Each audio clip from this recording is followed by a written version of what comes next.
And hello again from the peach-colored couch in Tirana. my mom's peach-colored couch. How are you? I love me some peach. That's very 1950s, which is apropos considering It is. that I was born those years. It's perfectly clean. I think we had, what do they call those? I think when I was a kid, they were covered in plastic. Every piece of furniture had a piece of, was covered in. Well, of course, and that door to that particular room, the living room, was shut tight so that the kids wouldn't get in there, I don't know, and That's make right. a hot mess. Yeah, and here we are today, Yeah. 110 years later, and there are no, I forget the word, with not slip covers, is it slip covers is to call it? Anyway. Yeah. Well, I have a throw on my sofa because I used to have a lovebird who thought it would be cool to burrow into it and make a nest, so. Okay. Another interesting guest that you bring us today. Please tell us about Sharon. You know, in the many years that I've worked in broadcasting, at the beginning of it, there were not a lot of women. It was a very male-dominated world. But about, well, close to 30 years ago, I met this incredible announcer, DJ. Her name is Sharon Hyland. She actually went to Algonquin College in Ottawa, where we both worked for a while, and worked at the historical CHOM FM, and then came here to Montreal to work at CHOM, which was also my first job here too. She is an extraordinary young lady, surviving 30 years, as she'll be celebrating her 30th anniversary at CHOM next year. 30 is quite years. some feat. Yeah, Wow. I know. But as a woman, to be constantly working for 30 years, that's like, I would buy a lotto ticket. That's quite something. But she deserves it. She is spectacular. I don't mean to be indiscreet. Does she have a family in tow as well and all that? No, I believe that she is much like me. I believe that we are singular. Focused on those 30 years and all Yes. of the energy that it can sap from your bod. You and I have done, my goodness, I did the morning run on a few radio stations, as did you over several years, and it is a demanding task to get out of bed around 3 o'clock or so, or 4 a.m., whatever it is. Yep. 5 days a week, and by the time, and she does 5:30 to 10 on Yeah. CHOM, right? That's Yeah. a long haul. By the time you get off the air at 10 a.m., you are flat on your back. It is quite Exactly. a demanding, yeah. And then you got to go home and decide whether to have a quick nap or not. I never did because I couldn't sleep that night. Nor But, could I. as she will tell you, and I think as you saw on some of the pictures, she also does incredible things with the community. I need to ask her about this ice swim she did in March a few years back. I've never been brave enough to do that, but the crazy thing is they make us morning show and afternoon drive, and basically radio people do is spectacular. Going back to Ottawa now, I was looking up Chez FM, and I'd forgotten what year it went to air. 1977. It's going on its 50th anniversary already. Yeah. Harvey Glatt, who passed away this year in August at the age of 91, was the one who pushed it on the air there many years ago. He was in the record business. He was in the promotion business, musical promotion, all sorts of things. And this is a little chapter in my past as well that I had sort of put away in a corner somewhere. And my goodness, how the time flies by. Well, it's funny too because Chez FM also connects us to a boss that we both served under and who we interviewed recently, Rob Bray. Rob Bray, yeah. Who made that station commercial. And I remember actually I wanted to work at Chez FM when I was in Ottawa. I just got a note. Our guest will be here in momentarily. Okay. Okay. There was traffic. I know that's hard to believe in Montreal, getting to and from the West Well, Island from downtown. we're recording this at noon on a Yes. weekday, so she's just gotten home from her shift now after 5:30 to 10 with her colleague. Is it Jay Michaels, his name? Yes. Jay Yes. Michaels. Yeah. And Mornings Rock is the name of the show, Sharon and Jay Michaels. And 30 years, I have to ask her, what she does to keep in shape, because that's quite something. Well, that's not the only thing she does. Like you and I as well too. She does a lot of voice work, and she also does a lot of charity and community stuff. As I mentioned at the beginning of the show, it is something what people don't realize sometimes. We get requests, and we like doing that. Announcers slash hosts, we DJs, we like doing that. But a lot of times it's on our own time. And I got to say, there is nobody who does more than Sharon. And it's these are always surprise things too. I remember way back when I first started working at CJD, which would have been about 30 odd years ago. I remember Blair Bartram, who was working at CHOM at the time, got Cindy Aikman, who was also a very well-known figure here in Montreal, announcer, to go out to the West Island and judge a chili contest, which was sponsored by Pepto-Bismol. And the fun thing is that we were supposed to have a teaspoonful of Pepto-Bismol in between, sort of clear the palate. That stuff is like paste, and I got to tell you, it's not a good chaser. It's not. I remember my first remote was in North Bay, Ontario, for a giant tiger. I don't think Sharon was born then. Thank you, Yvan. It's nice to meet you. And nice to meet you too, dear. I was it a 2-for-1? I think it's 26 cents for a loaf of white bread at the time. And this was done with a Bell 15K line that the guy would come in to install. You've done remotes like that, haven't you, Era? Oh gosh, yeah. For years, Bro and Martineau car dealerships. One time, a funeral home, and a few other. They were dying to get in there. Anyway, Sharon is with us now. Thank you so much for joining us, Sharon. We've been talking about you and about your 30 years at CHOM. My goodness, you must take vitamin pills the size of hockey pucks to get you through that. That's quite What something. have you heard, Yvan? Well, no, I'm impressed, because I was just reminding Era, and I have done morning shows on several stations over the years. And I've done it for maybe stretches of 6 months or a few weeks here and there, but 30 years. Congratulations. Oh, well, thank you very much. And I mean, the truth is that my 30th anniversary will be next October. So technically I'm in my 30th year, and I've been doing this morning show now for what will be 4 years at the end of February. Okay. So I've been on the run for a lot of the other years, and maybe that's what's my fountain of youth. That morning hall is a hall, is it not now? What time are you up? 3, 4? I'm up at, the first alarm goes off at 3:45, which I've learned if I say 3:45, it sounds later. Okay.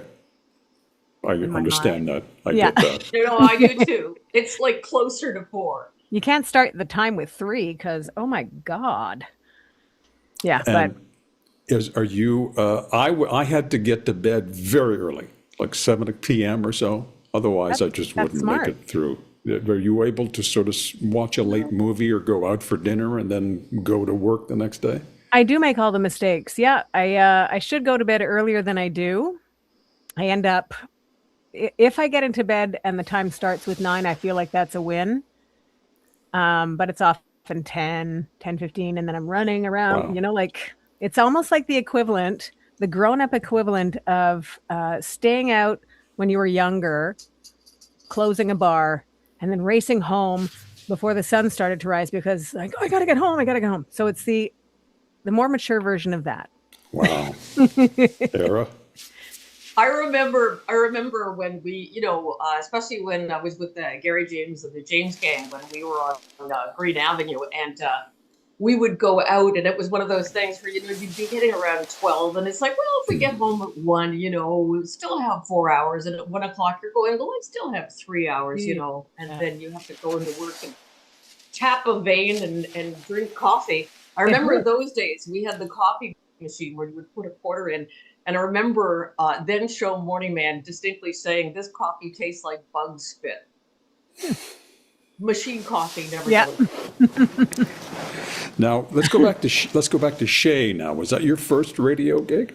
Yes, it was. I got that job right out of school, actually. And actually, I had my interview for that job the day after my grad party. I went to Algonquin College in radio broadcasting, and we had our grad ceremony, and the next day I had an interview, and I was interviewing for the overnight on the weekends position. And that position was vacated by someone that I graduated with who got a job in Toronto, I think it was. So it was perfect timing. And the funny thing was that you hear, and we still hear it, but back then we were hearing, oh, industry's tough nut to crack, probably not going to get a job. You're going to have to go out, you'll have to go to a small town, all the stuff that I think we continue to tell young broadcasters that is a good idea to, learn and stuff. But basically, long story short, Ottawa ended up being my small town because I got the job. Without having to go to Smiths Falls for exactly 6 months. Right. Okay. Exactly. Are you from Ottawa? No, I'm from Montreal. Actually, Are you from Montreal? Okay. Yeah, I'm.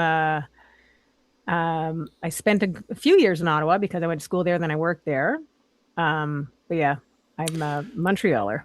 Yeah, Aaron and I were just reminiscing. 1977 was when Shay went to air, I remember, and those were in the Harvey Glatt days. I don't know if you are familiar with that. Yeah, for sure. Harvey was this amazing guy who you never knew.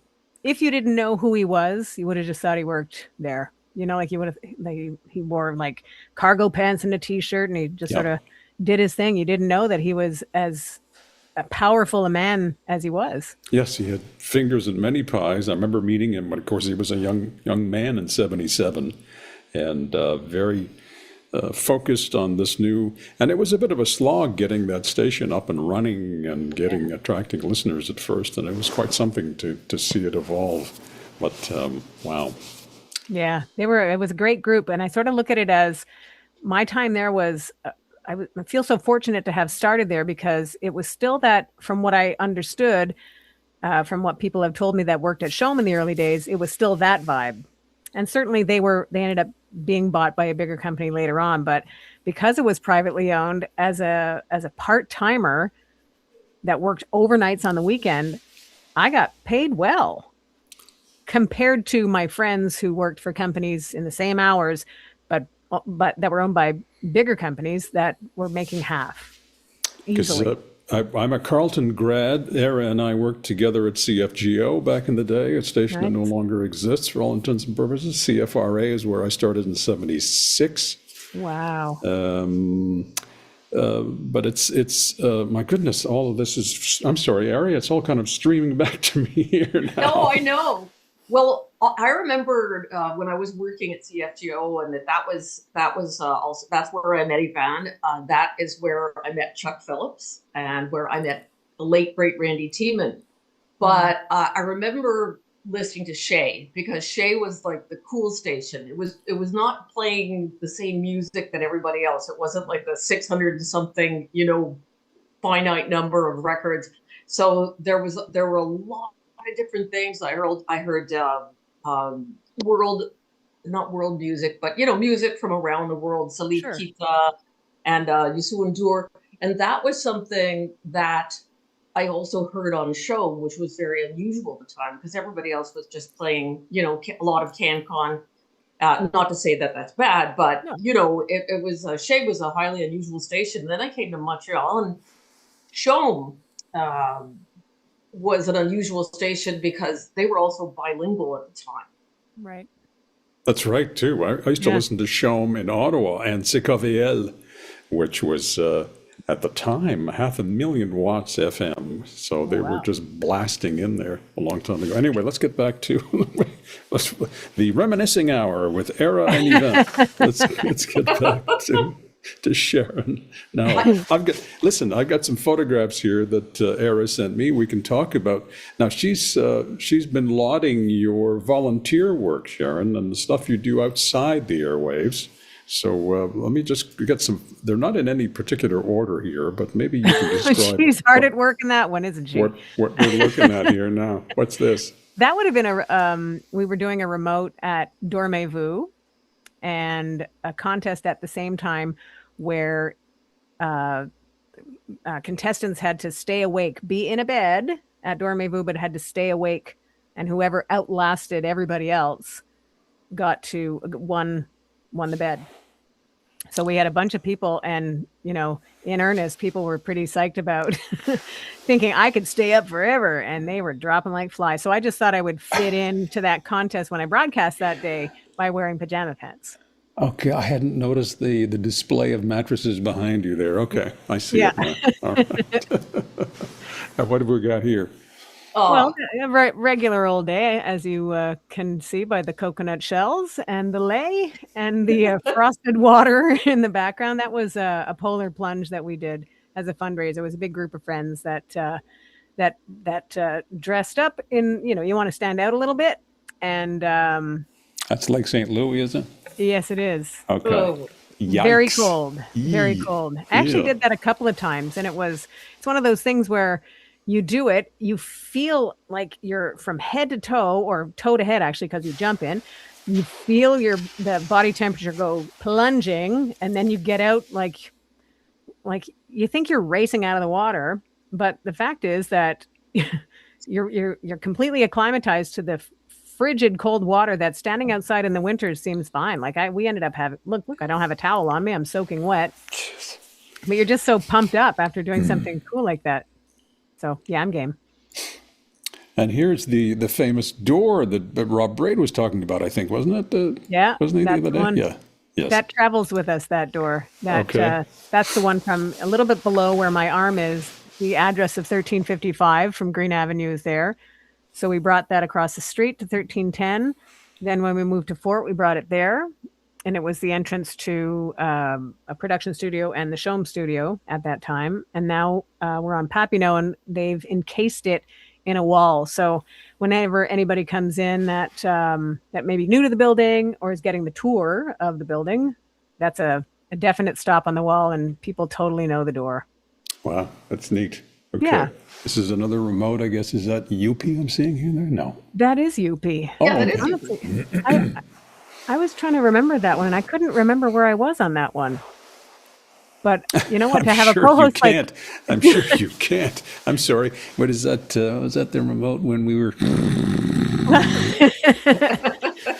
I have a weird memory for details, though, so I'm sort of like, how come Oh, you don't boy. remember this? But They must any run chance that into- UP can show up. They must run into each other, I'm sure. There's so Oh, much yes. stuff going on. Okay. I remember this one. Osheaga. Yeah, this was a couple of years ago, and that's the fun part about working at CHOM. That like I've been there a long time, but everybody's been there a long time, which is funny. Like the youngest person, career age wise, is our weekend guy Hal. But even now, like he just turned 7 years for his job. So when you think back to when you guys started, even when I started, like it wasn't like longevity was something that was attainable. It always was like, yeah, I'll go here for now, and then I'll go to the next thing and move up to the next thing. I don't have that. I started in Ottawa, I had that job, and then I went to Montreal, and I've been here for, moving on to 30 years. But we That's go to neat. Osheaga and hang out with our coworkers, and it's hanging out with our friends. Wow. which is Another really cool. remote. And I'm seeing you smiling there and posing for the camera, and I keep going back to memories of remotes I've done. There's always a guy that comes up to you while you're on the air and says, "Do you know where the washrooms are? Do you know where the washrooms are?" Yeah, while you're talking, right? That's right. I got to get my mother to the washroom. Where's the washroom? I'm sorry, It's sir. amazing. I'm on the air, sir. Yes. Or there's a lot of people that will come up and just stand there, and as you're on the air, and just look at you, Yeah. and Yeah. and that's fine. I mean, Yep. Like you're some sort of an exhibit or something. Yes. exactly, like you're Yes. behind an encasement, but no, we're right here, and you're Yes, weirding me yes. out, fella. That's me. That's me. Yeah. Yeah. Here we go. And what do we Here we got go. here? Working Well- with the Ukrainian youth group when Yeah. that was a 22. Oh, wow. Okay. This was a T-shirt that was designed by a friend of mine as a fundraiser for Ukraine at that time, and he drew the picture, obviously in honor of the flag. But there's a character that he does called Sunny Bean, and within the T-shirt, Sunny Bean is in there, and so he sold those shirts, and obviously I bought some for my coworkers, and we celebrated that. What's fun about that shirt is that it's 3 years later, more than 3 years later, and I'll still see them on people I don't know. Wow. But it's a proud moment because I know my friend did a great job in designing those, and he and his wife did a great job in raising funds for the Red Cross at that time. So proud to wear it, obviously. Excellent. And here's a trio that I recognize Oh, now. look at them, eh? Cute they are. Look at how cute they are. Lucky me to be in the middle of those legends. Come on. That was a fundraiser. That's Trudy Mason on the right there, yes. Yeah. Right. Mm-hmm. That was a fundraiser that Peter Noth, who was with the Lindsay Place Alumni Foundation, did for the Teresa Deller Palliative Care. And I really love this. We look like Charlie's Angels. It's true. Ready for anything. With the red and the dark and the blonde. There's another hair. trio here. Oh, yeah. That's my friend in the yellow is Nat Lozon. Oh, yes. And in the middle is Valerie Pepin. She was our receptionist way back on Fort. And just perfectly suited for the job. I mean, both of them. Nat's a legend. Also, Yes. Val was just like one of those people that could handle anything that came through the elevator, or anybody rather that came through the elevator. That's a task in itself, too. Yeah. Exactly. Mm-hmm. Yeah. And another promotional piece here. Yeah. This is something we do every year. Yeah. This was, I want to say that was this year. Yeah, it was. Because I yanked it from your webpage. Thank you very much. We had the CHOM float, and we all were obviously decked out in our CHOM hockey jerseys. And we had Shane Murphy, Montreal superhero of a guitar player and singer, and rocking down St. Catherine. And La Reine du Rock, Sharon Hyland. There she is. She is. That's a great shot. Oh, yeah. Thank you very much. Very nice. Okay. I got to live up to those shots. I got these voluminous notes from, of course, the ever efficient Eramelinda Boquer. Isn't Era the best? I was reading about this woman, Sharon Hyland, and I thought she sounds super. Who is this person? Yeah, I'd like to meet her. The certification in confronting bias, what it was all about? That was something I did on LinkedIn. And that was legit something that I thought, well, there's something to do. And I did it, and it came with certification. I thought, well, that shows well too. And if for nothing else, it reminds people, I mean, that there's all kinds of people in the world, and they all deserve to be treated fairly. And that was a few years ago. So I think the fact that conditions in the world, I would say, have diminished in that regard, that I think just to see the words confronting bias and are important for people to know that that's a thing that people have to deal with. So if we can do something to make that a little bit better for people, then we should. Well, I've noticed that you've always done that. You've certainly spoken up on the air about mental health and also about women going through difficult times, family violence. And I know that you've also really helped, going back to Ukraine again, that you've had Greg Beddick, who's the head of the Canadian-Ukrainian Council, on several times to promote the various fundraisers. And the list of what you've done is long. And I have to say that I know as having done that, it's you kind of have to, when you go into these things, because quite often you've worked already and then you're going back out again. So you're sort of like, yeah, find the air, pump it up. Find the air. Well, what's your favorite part of doing community work? I think getting to meet and spend time with people. And I think that's what I like about radio too. We get to play music and we're sort of there for the same reasons. So you find like-minded people in people that you may not have otherwise met. So finding, getting to work on something positive, whether it's a Ukrainian Society or the Teresa Deller Palliative Care or West Island Mission or On Rock, there's all kinds of people that need help in many different ways. And when you think of people that are in need of food around the holidays and all year long, it's never just the holidays. If I can use my platform to bring life and light to their situation, then I'm happy to do that. I'm fortunate in my life that I live indoors. I have a job. I do my best to maintain my mental health, and I know that not everybody has that, and I know that one takeaway of that equation can completely crumble the result of that equation. So again, I know what I do when I volunteer, and I know that I could do more, and I know that people can do more, and it's never just one thing. So there's an element of feeling like I'm not doing enough, but I'm trying. I was just thinking about social media now. Last time I worked in private radio, that was the days before social media. Now you have this instant feedback. The moment you say something or play something or something, I'm sure you get feedback immediately. Oh yeah. How does that disturb the job, or do you have to sort of make sure you're not paying too much attention, or are you obligated to pay attention to it in order to cater to your listener? I would say all of the above, actually. You never want to give too much credit to someone that's trying to ruffle your feathers, Yeah. but you do have to be aware of what people are saying, how they're saying it, why they're saying it. So while someone may sound like they're an ignorant goofball, you have to move your ego aside a little bit and find out if they're actually saying something of value. And then, if it's something of what I've said or done, could I have done that differently? Should I have done that differently? Make sure that what I've done isn't harmful or insulting to anyone. And you never want to give them too much space either, because a lot of times I think people are just looking for attention. Right. So I think it is what it is, and you have to manage. But when you ask if it bothers you, it shouldn't. But But it it does can. sometimes. Yeah, sometimes, Oh, for right? sure. It'll niggle at you. Sure. I want to make sure that people are satisfied with what they're hearing, and if I feel that what they're saying is inaccurate, then I'm pretty good at pointing that out. People love that quality.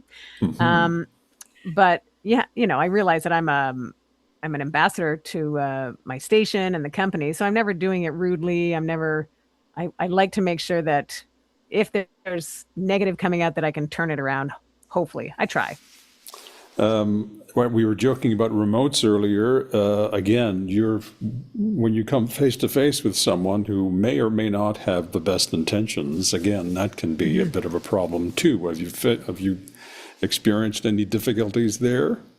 Yeah, I think that the conversation I find a bit more increased in the past couple of years, where the men I know are recognizing that the women that they know have a completely different approach to their everyday. So whether or not it's my job being out in public or me off the job walking through a parking garage, women have to think differently. We have Right. to, we're in ready mode kind of all the time. And when I've shared my thoughts of how it is to walk from my car to upstairs at work, I know that it's unsettling for some to hear it at first, but it's true. I sort of feel like I have to be ready to punch somebody in the face.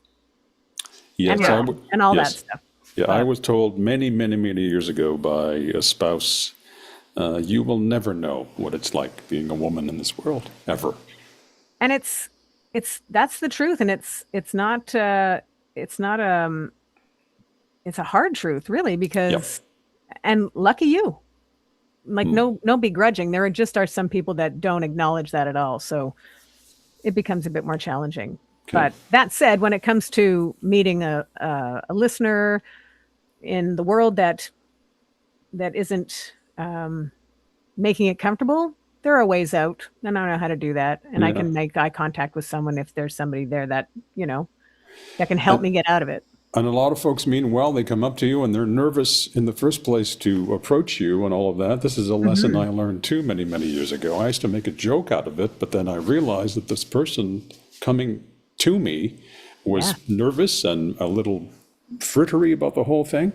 So again, another lesson I was taught by someone else is just relax and be open and be polite and wow. You don't want the situation to start out sort of hyped up. Right. Be regular, whatever Right. that is. Yeah. Era, Speaking sorry, of I'm meeting people, taking up your time again here. sorry, what I wanted to ask you is, like, I remember when I was working at CHOM, which was before you, late 80s, early 90s, but I remember I had so many fangirl moments where I was rendered speechless. When you have like a Phil Collins or a Sting, or but we had a lot of the it was like the second British invasion. Yeah. And you actually talk about a lot of that music on your 90s Now podcast with Yeah. with Kelly Alexander. But that was a spectacular period. And I remember, going to be Crowded House or Midnight Oil, and just, you're standing there, and for someone who, as Yvan will tell you, doesn't normally have a problem speaking, I would find myself just like, Yeah. Yeah. oh Yeah. I've had those moments inside, hopefully yeah, more than outside, because I want to make sure that the conversation will go as long as possible. And if I've been like jittery, then they're like, eh. But I have I think it's a skill that I can kind of stay chill, and it's very impressive. And I think it's just a matter of recognizing that these people are get to live their dream, and they're making a career out of their art, and the impact of that on the world, I think I think it makes them more nervous if I'm nervous, because I know that I would be nervous if I were in the opposite position. But I've been fortunate enough to be able to tell people what their music has meant to me. And because I think it's because it was conversational and calm that they were able to hear it. Because I'm sure they hear it all the time. I love you so much. Your song is great. And this, me, and the, but I've been, like I said, I'm in a very fortunate position to get to meet these people. And then I want to be present of mind to make sure they know that something impacted me in a way. So Any special name in there? I had a few different moments. We just had a rock room event a few weeks back with Gowan, wow. Oh, yes, Gowan, of course. and it was awesome. Like we had it in our rock room, and there's about 100 people in the room, and he's fantastic. He's such a great showman. And then he did one particular album, so he didn't do one song that I would consider like on my top 20 of all time list, and that's a song called "Dancing on My Own Ground." But in conversation with him afterward, I was able to tell him that that's a song for me that when I need it, it lifts me. And it, like, the impact of that song, I was able to convey to him, and he was grateful for that moment. So that made me grateful even more for him and for the song. So that's one.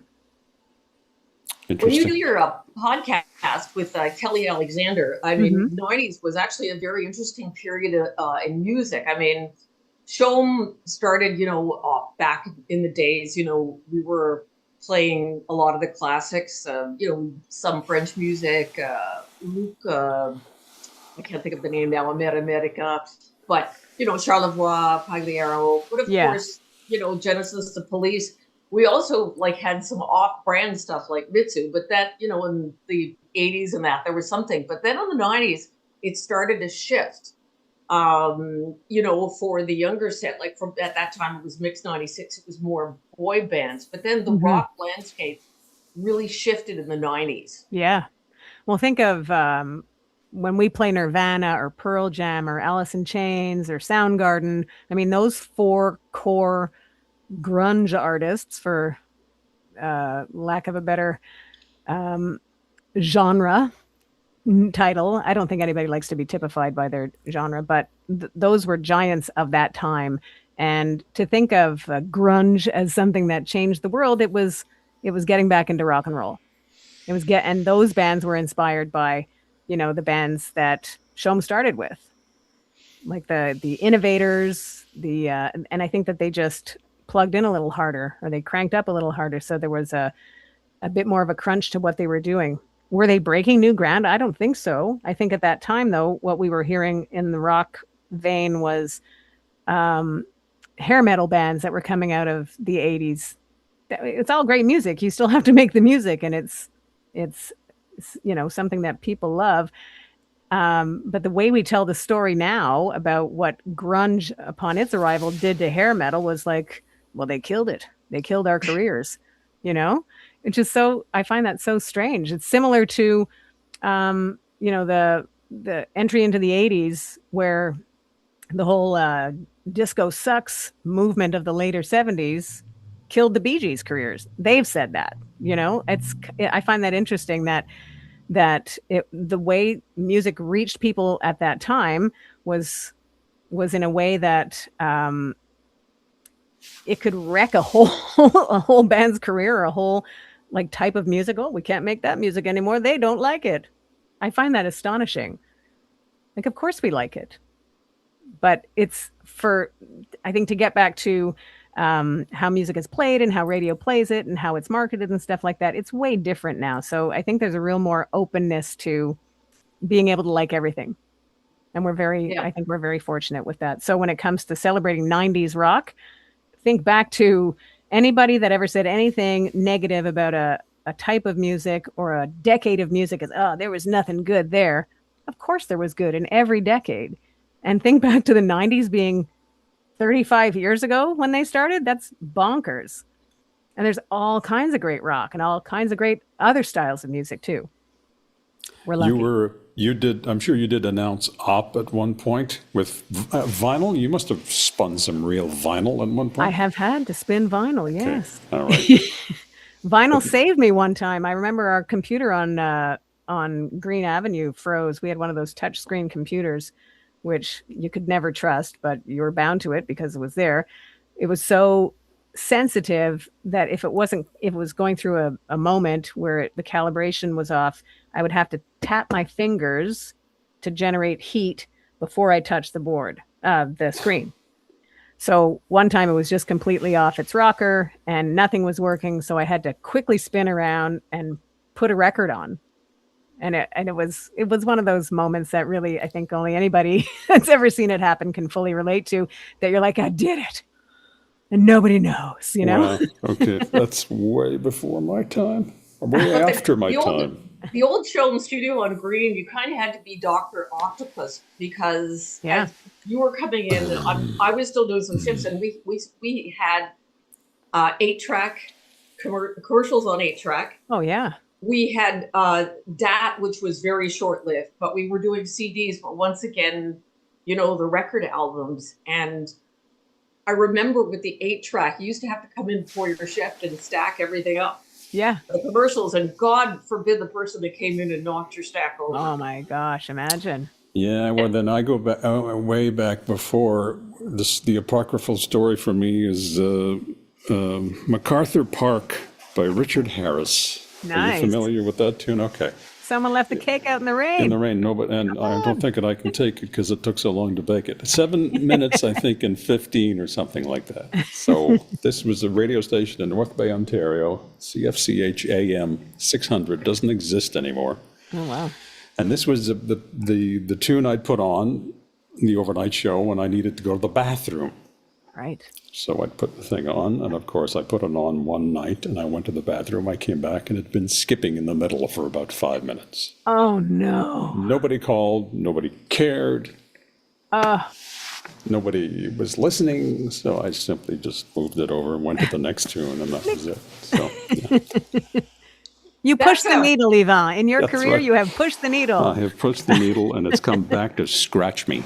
Yeah. Well, that's something young people don't understand today is what we call bathroom songs, Sharon. That's Yes. right. Yes. Great big long songs, because in the early days of music, it was like 2 minutes and 30. So, Yeah, but now you just fire something, and the sequence just follows through, right? That's true. You can go to the parking lot and wash your car. True. But if you're Wow. like me, if you're old enough to know, you have a healthy amount of trust issues with that. So you're never out of the room for long. I get that. Thank you so much for joining us, Sharon. This has been very entertaining. I know it's the end of a long day for you, so thank you. Well, thank you very much for having me. I appreciate it. And a happy new year to you, and a happy 30th anniversary at CHOM FM in Thank you October so of much. 2026. What a great milestone. Thank you very much. I appreciate that. La Reine du Rock. Thank you. Merci. Salut. Bye, les amis.